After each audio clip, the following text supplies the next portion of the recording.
You think you know how this ends. You think I'm dead, or possessed, or trapped in some ghostly loop. But the truth is worse. By the time I realized what was really happening at 3:33 a.m., it was too late to save myself, and too late to warn you. Let me start from the beginning. The ad was simple. House sitter needed for Victorian mansion, $5,000 for 1 week. No pets, no neighbors, no questions. As a broke college student, I didn't care why some rich hermit would pay that. Much to watch dusty furniture, I just needed the cash. The owner, Mr. Voss, met me at the gate on a foggy afternoon. He looked like a skeleton in a tailored suit, pale, sunken eyes, a voice like dry leaves. He handed me a key shaped like a serpent and said, "Do not answer. The door after midnight, no matter what you hear. No matter who you hear." I laughed, assuming it was a joke about nosy tourists. He didn't smile. The rules were typed on a single page. Keep all curtains closed after sunset. Do not enter the third-floor attic. Never answer the door between 3 a.m. and 4 a.m. He left me a leather-bound diary on the foyer table. "Read it," he said, "if you're curious." Then he vanished into the fog without another word. The first 2 nights were quiet, just the creaks of old wood and the ticking of a grandfather clock. I explored the mansion, portraits of stern-faced ancestors, a library with books in languages I couldn't read, and that attic door, padlocked like a secret. Boredom drove me to the diary. Most entries were mundane, weather reports, expenses. But near the end, the tone shifted. October 12th. They're back. The knocking started again at 3:33 a.m. I made the mistake of asking, "Who's there?" Bigger mistake to open the door. It wore Clara's face, but the voice, not human. It demanded a trade. I gave it the dog. Not enough. Now it wants more. The next entry was scribbled in red ink. "Do not answer. Do not speak. It lies. It wears the dead like skins." On the third night, the knocking came. It was soft at first, polite.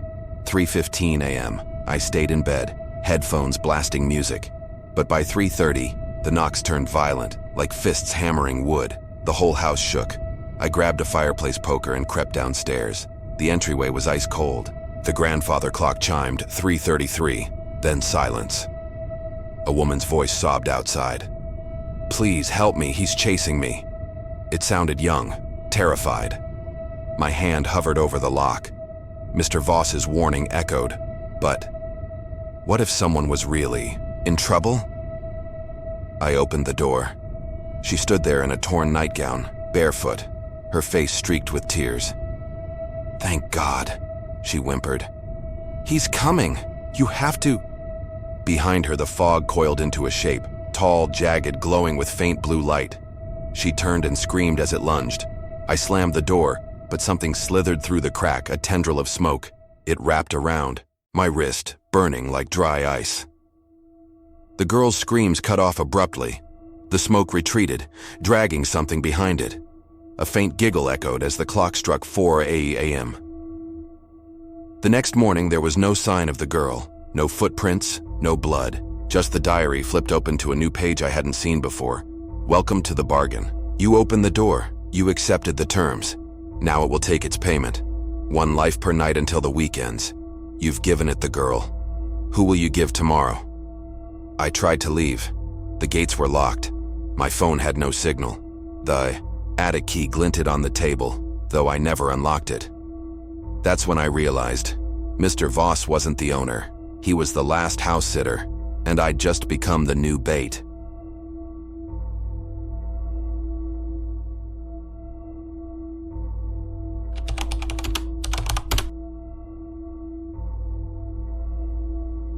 You'll think this is about a ghost child. You'll think I'm being haunted by some tragic spirit. But the truth is darker. The voice on the baby monitor wasn't singing to me. It was singing for someone else. And by the time I realized who I'd already invited it inside, let me explain. I live alone, have for years. No wife, no kids, not even a pet. The baby monitor was a fluke, left behind by the previous tenant in the cramped apartment I rented downtown. I kept it because The landlord never asked for it back, and honestly, I forgot it existed until last Tuesday. It started around 2 a.m. I was binge-watching some true crime documentary when a staticky hum cut through the silence. At first, I thought it was the TV, but when I muted it, the noise continued. It was coming from the baby monitor on my bookshelf, a relic with a cracked screen and a green blinking light. I picked it up, ready to toss it into the trash. That's when I heard it. A voice. Soft, melodic, singing a lullaby I hadn't heard since I was 5. "Hush now, darling. Close your eyes. The moon will sing. The stars will rise." My blood froze. My mother used to sing that to me before she died. No one else knew the words. The monitor's screen flickered to life, showing a grainy grayscale feed of the nursery next door. Except I don't have a nursery. That room is empty, has been since I moved in. But on the monitor I saw a crib, a mobile of stars, and shadows shifting on the wall. I told myself it was a glitch, a crossed signal from another apartment. But the next night it happened again, same time, same lullaby. This time the voice was clearer, younger, a child's voice singing off-key. The feed showed the crib again, but now something was moving under the blanket, a small, writhing shape. I grabbed a flashlight and marched to the empty room. The door creaked open to dust and bare floors. No crib, no mobile, just the baby monitor sitting on the windowsill, red light blinking. I unplugged it, but at 2 a.m., it turned back on. This time, the voice wasn't singing. It was laughing, a giggle that turned into a choked gurgle.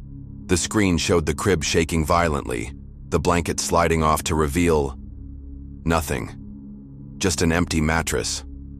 I threw the monitor in a dumpster the next morning. That night, I woke up to the lullaby playing from my phone. The same grainy feed filled the screen.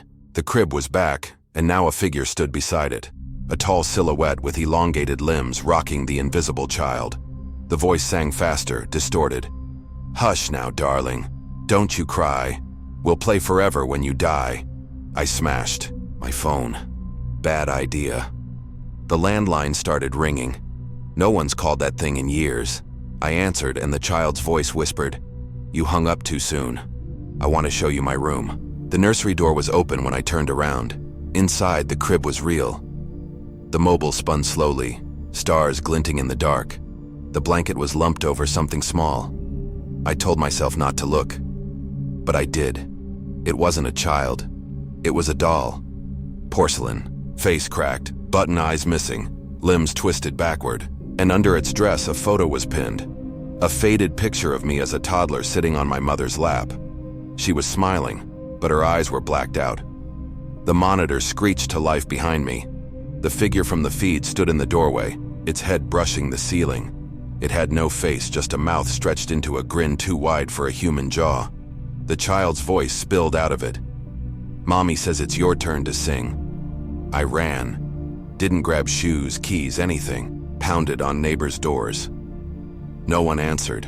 The entire building felt empty. When I reached the lobby, the security camera screens showed every apartment, including mine.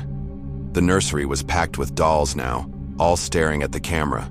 And the thing stood in my living room, waving at me with my mother's wedding ring on its finger. The landlord found me sleeping in the laundry room the next day. He said the previous tenant was a single mother. Her daughter drowned in the bathtub 6 years ago. The nursery was her room. I moved out that afternoon. But last night, my new apartment smart speaker played that damn lullaby at 2 a.m. and when I opened my eyes, the doll was on my pillow, its head tilted toward the baby monitor in my closet. It's still singing.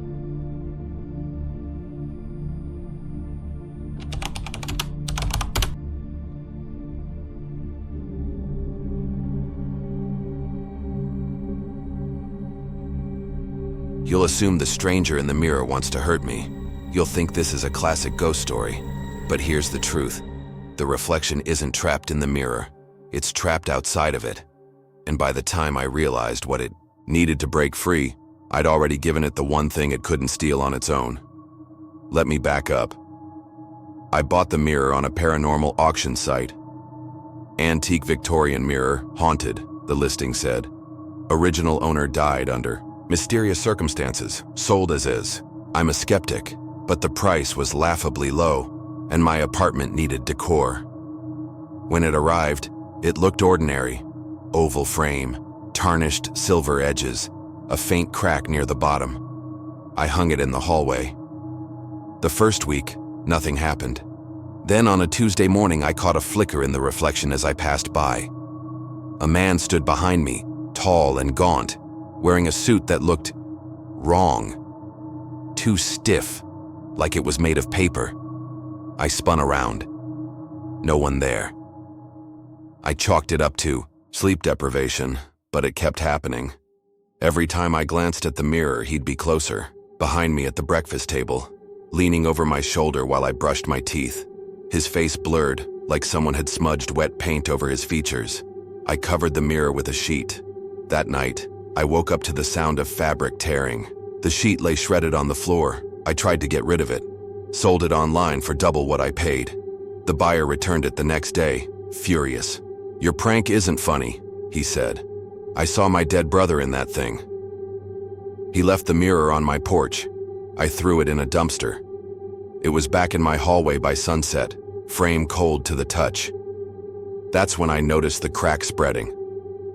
Started documenting everything. Set up a camera pointed at the mirror. Rewatched the footage at 3 a.m. There he was, the man, stepping out of the reflection when I wasn't looking, walking into my living room, sitting on my couch, staring at the blank TV. But when I checked the rooms, they were empty. The worst part? He began mimicking me. If I smiled, he frowned.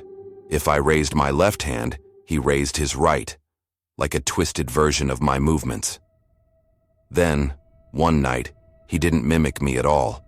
He pointed at the crack in the mirror and mouthed, "Let me out." I researched the mirror's history. The original owner, Eleanor Voss, died in 1898.